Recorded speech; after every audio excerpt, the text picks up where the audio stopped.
The P0455 diagnostic trouble code indicates a gross leak in your Toyota's evaporative emission control system.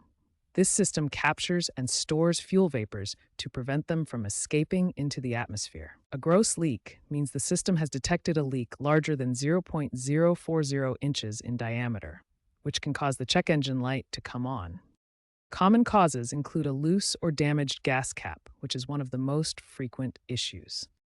A cracked or damaged vapor canister can also cause the leak, as shown in this smoke test image. Other common causes include faulty hoses and a malfunctioning purge valve.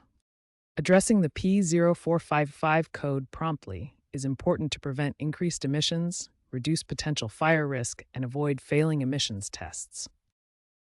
Begin troubleshooting by visually inspecting the gas cap, hoses, and connections for obvious damage. Examine hoses and connections for cracks or loose fittings. If issues persist, use an OBD2 scanner to confirm the P0455 code and check for related codes. Perform a smoke test to pinpoint the exact location of the leak. Check the vapor canister and purge valve for faults. Replace faulty components such as the gas cap, hoses, canister, or purge valve based on diagnosis. After repairs, clear the code with the scanner and perform a drive cycle to verify the system functions correctly. Consult a certified technician if you're not comfortable performing these repairs yourself.